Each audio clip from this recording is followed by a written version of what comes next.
విన్నావా? ఈ రోజు సాయంత్రం నీ కూతురు నాతో వస్తుంది, లేదా నీతోనే నీ ఇంట్లోనే ఉండిపోతుంది. ఆలోచించుకో.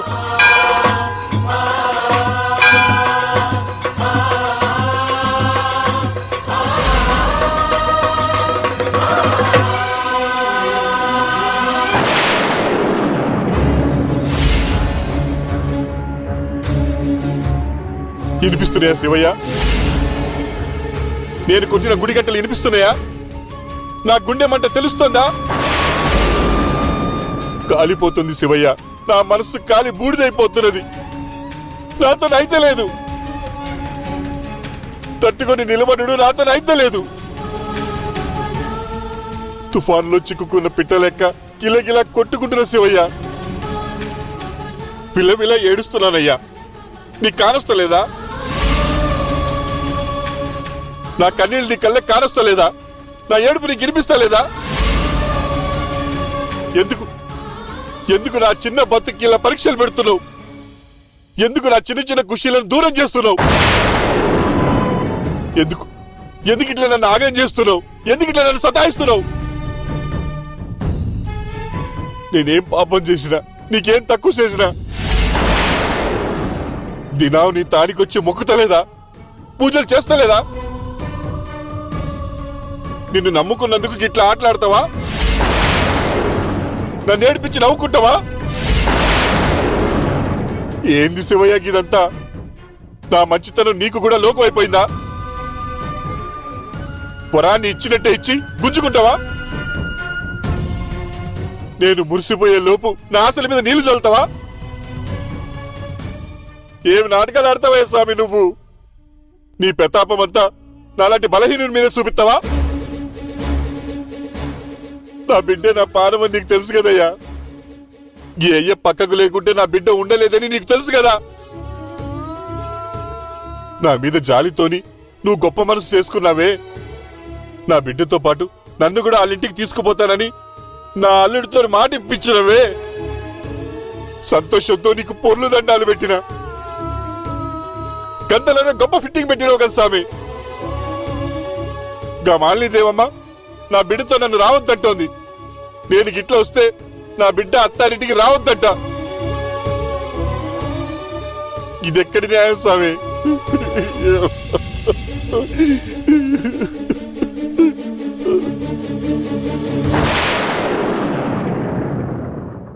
అదే సాంప్రదాయం నారప్ప.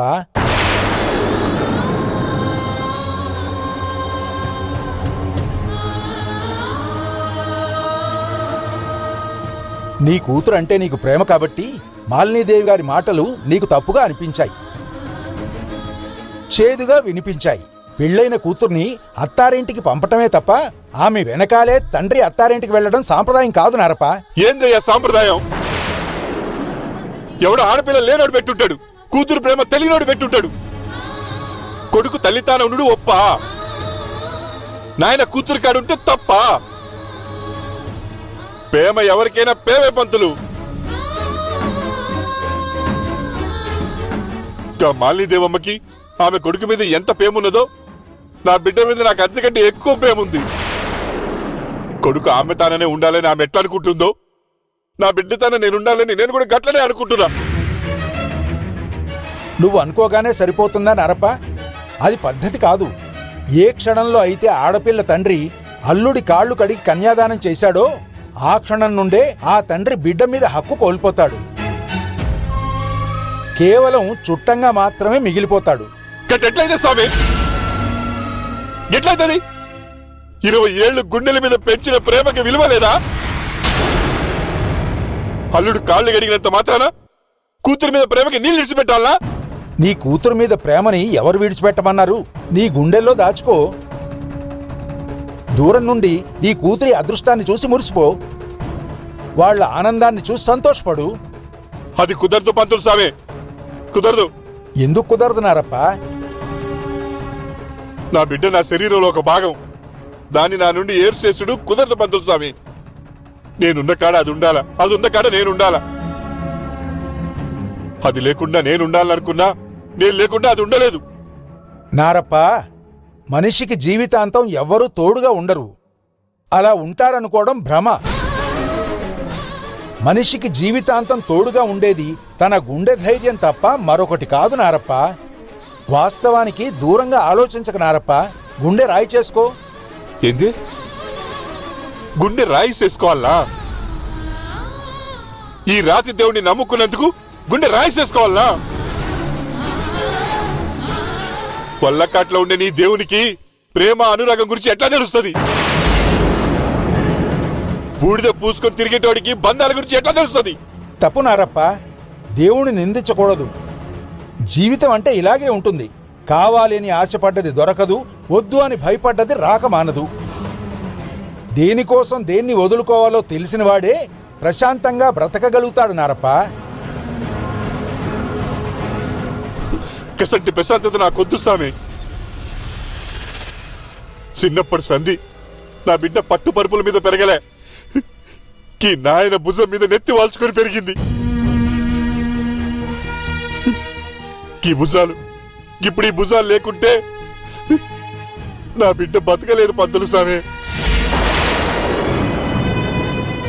కమాలిని దేవమ్మది లంకంత కొంప, 7 తరాలు కూసుని తిన్న తరగనంత ఆస్తి. నేనొక్కడిని గా ఇంటికి బరువు అయితేనా? 150 ఎకరాలు దానం చేసిన గా తల్లికి నాకు పెట్టే ఒక్క ముద్ద బరువు అవుతుందా? అసలు నేను రాకుండా ఎందుకు అడ్డుపడుతుంది పంతులు స్వామి? నాకు అది అర్థం కావట్లేదు. చూడు నారప్ప, నిన్ను నువ్వు నచ్చ చెప్పుకుంటేనే నీ కూతురికి నువ్వు నచ్చ చెప్పుకోగలవు. అతిగా ఆలోచిస్తే నీ కూతురు కాపురం చెడిపోవడం తప్ప జరిగేదేం ఉండదు. స్వామి, దేవుడే నన్ను నా బిడ్డతో పాటు తీసుకుపోనికి ఒప్పుకున్నాడు కదా.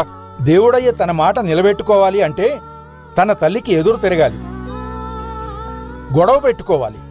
ఇది నీకిష్టమేనా?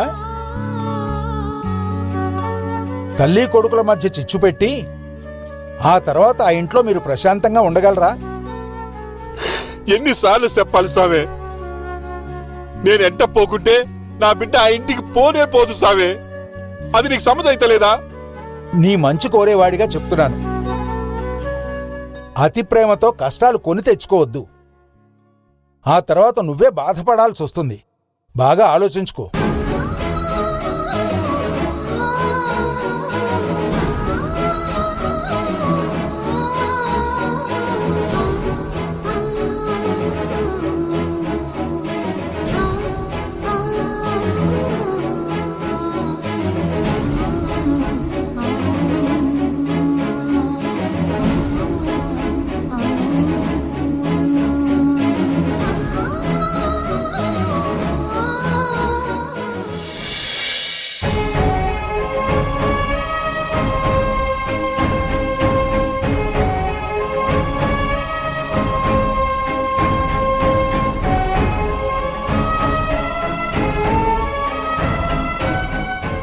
దేవుడయ్యా,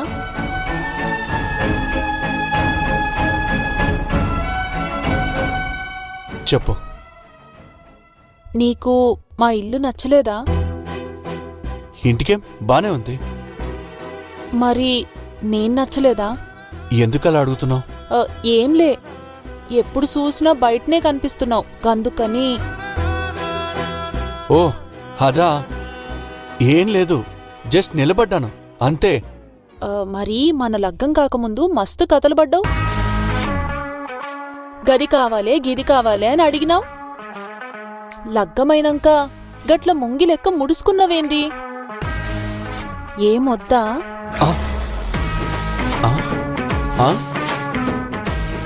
గదే వేడి వేడిగా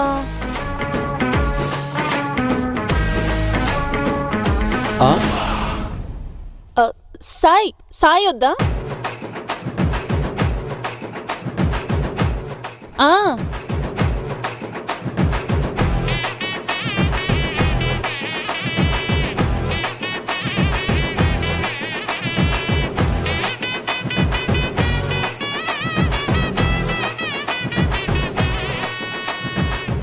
కావాలి, ఇస్తావా? ఏందది? వేడి వేడిగా. అదే చాయ్.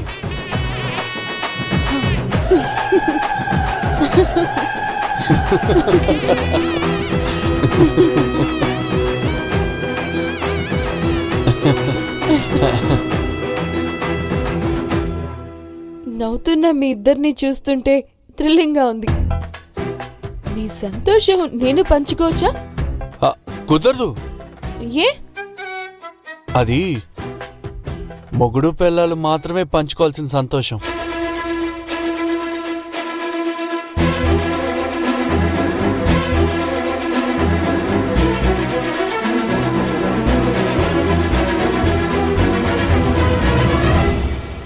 ఓ ఐ సీ.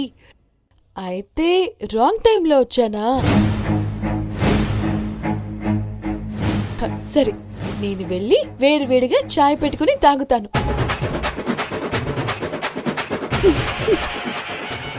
బావా, నీకు కూడా కావాలా వేడివేడి చాయ్?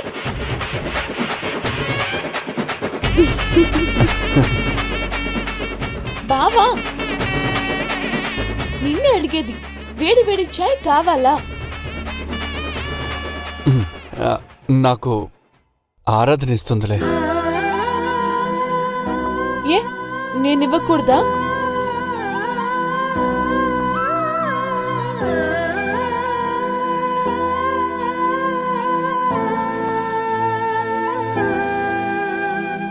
వద్దని చెప్పా కదా, వదిలేచ్చు కదా.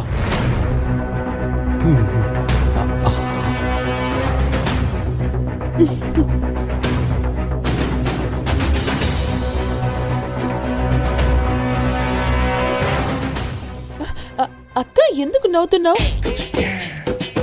నేనేమైనా జోక్ చేశానా?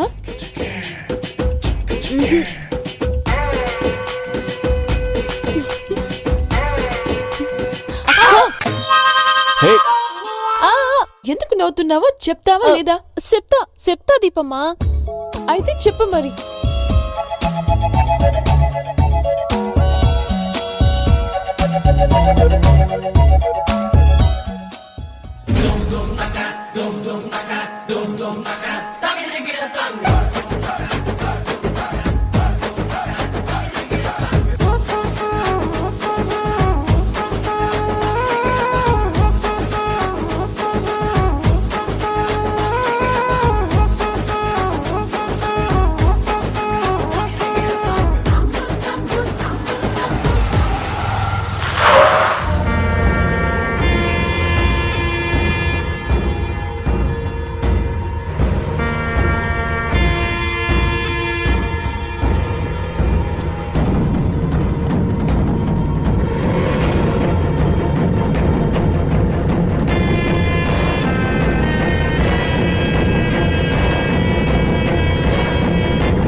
అమ్మ ఒక్కతే వస్తుంది, నారప్ప రాలేదు.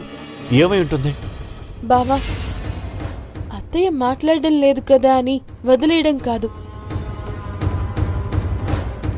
నువ్వే కల్పించుకుని ఏదొకటి మాట్లాడు. మీ ఇద్దరి మధ్య డిఫరెన్స్ క్లియర్ చేసుకో.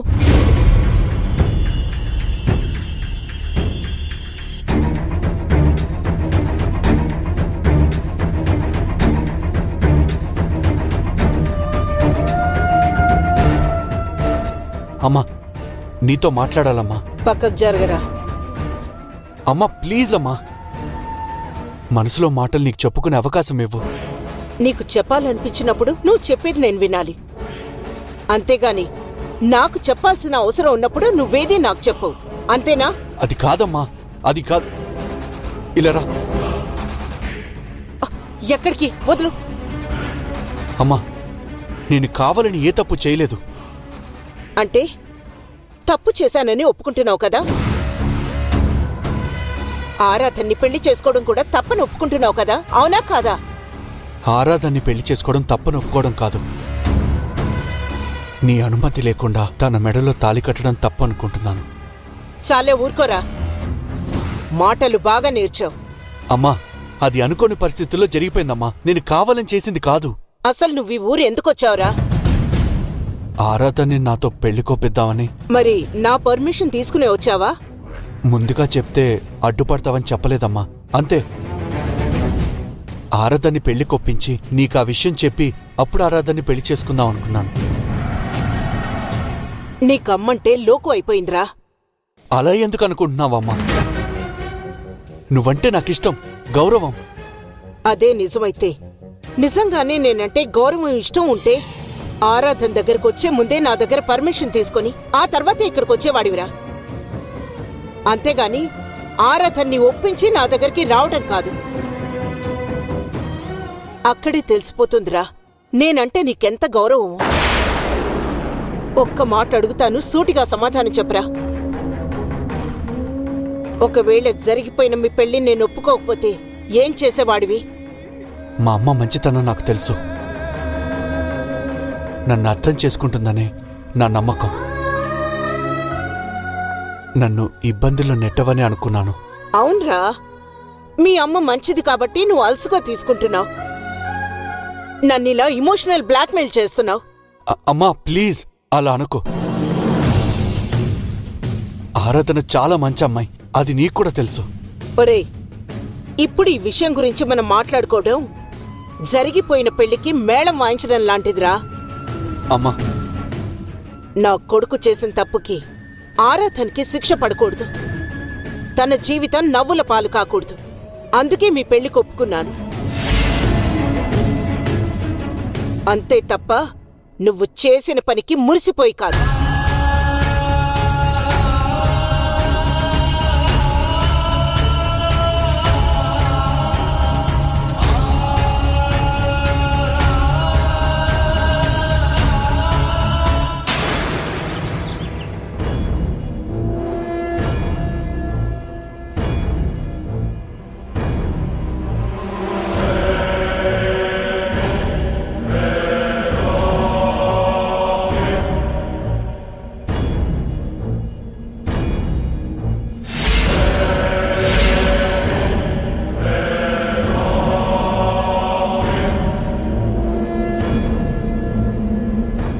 అబ్బా, మెల్లిగా నొక్కవే.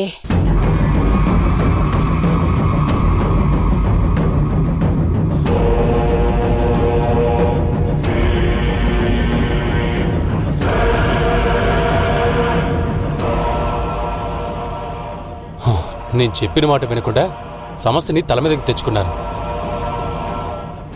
ఇప్పుడు తల పట్టుకొని తలకి మర్దన చేయించుకుంటే ఏం లాభం? అరే, చచ్చిన పాముని ఇంకా చంపకురా. చెప్పా పెట్టకుండా మీ అత్తయ్య బాన్సవడ వెళ్ళింది. కొడుకుని లాక్కు రావడానికి వెళ్ళిందో కోడల్ని తీసుకురావడానికి వెళ్ళిందో తెలీదు. టెన్షన్తో తల బద్దలైపోతుంది నాకు. అత్తయ్య కొడుకుని లాక్కొచ్చినా బావని కూతుర్ని పెళ్లి చేసుకోడు. కోడల్ని తీసుకొస్తే అది మనల్ని ఇంట్లో ఉండనీయదు. మెడ పట్టుకుని బయటికి గింటించుకునేదాకా ఉందామా? మర్యాదగా మనకు మనమే వెళ్ళిపోదామా? ఏం చేద్దాం? చేతికి గోరింటాకు పెట్టుకునేది పండేదాకా ఉంచుకోవడానికి, మధ్యలో కడిగేసుకోవడానికి కాదు. మనం ఈ ఇంట్లో అడుగుపెట్టింది దీపని ఇంటి కోడలిగా చేయడానికి. అది జరిగేదాకా ఈ ఇల్లు వదిలే ప్రసక్తి లేదు. ఇంకా ఆసుందా? నాలో ఆవేశం ఉన్నంత వరకు ఆశుంటుంది.